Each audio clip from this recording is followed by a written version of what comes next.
78 Sports TV here. Salute to the mighty LDBC. Smash the like button, hit the subscribe, turn on your notification bell so be notified when I drop a new video. And if you're digging the video, go ahead and share this joint. So Stephen A. Smith made headlines yesterday when he and Monica McNutt, Shannon Sharpe, and Molly had a great discussion over on ESPN First Take in regards to Caitlin Clark in the WNBA, the rise in popularity, the treatment of Caitlin Clark, blah, blah, blah, blah, blah, right? Now, since then, Stephen A. Smith, he's gotten upset because Monica McNutt pretty much let him have it. Because Stephen A. Smith's position is, him and some other dudes have been saying, ironically, it's been a lot of brothers, have ironically been saying that the WNBA players are jealous of Caitlin Clark and they should be grateful. Oh, Caitlin Clark is being mistreated.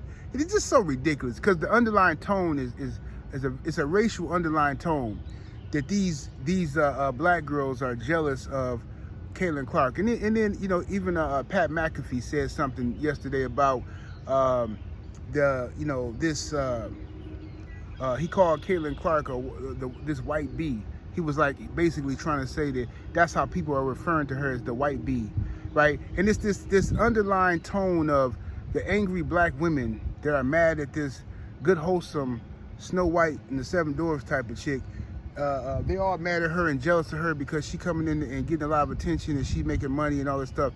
And the position that Monica McNutt and the position that other women are taking, like Carrie Champion spoke out about this as well, and so has Jemele Hill and others. The position they're taking is you can't paint a broad brush on all of the women of the WNBA and say that they're jealous of Caitlin Clark just because Caitlin Clark is getting regular rookie treatment.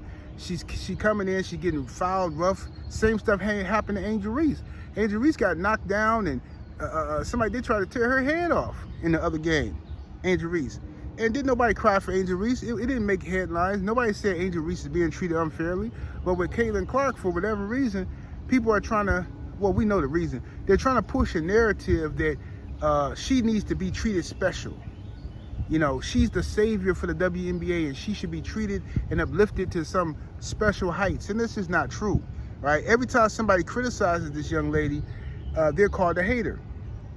Okay, and that's a bad sign, okay? Once you get to that point, any type of criticism, when people just normal keeping it real stuff is called hating, that's when you know you're about to have a legion of insane fans, you know what I'm saying?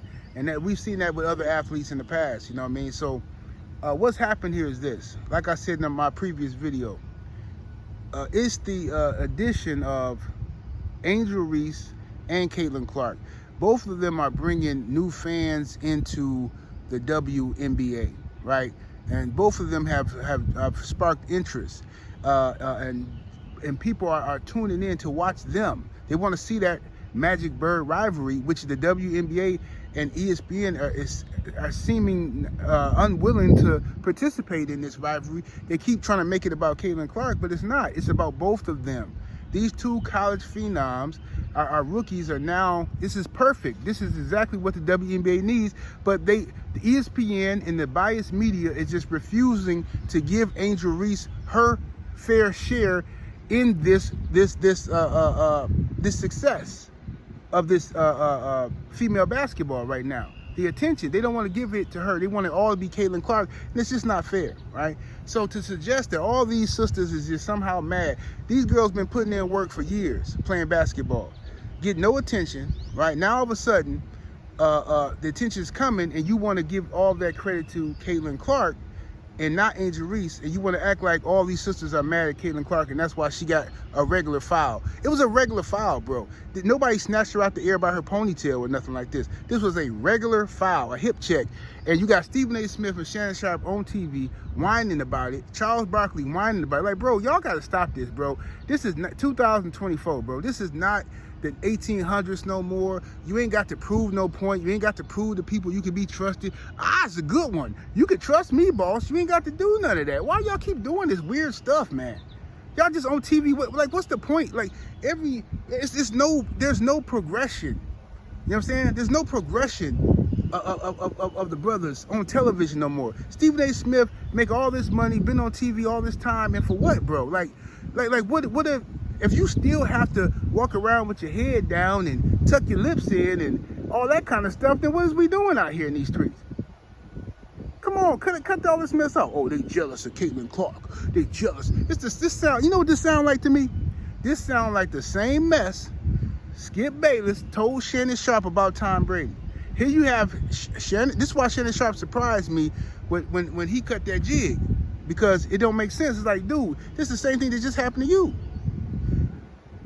Skip Bayless told Shannon Sharpe, you're jealous of Tom Brady. Every time Shannon had any criticism of Tom Brady, Skip would say, you're jealous, you're just jealous.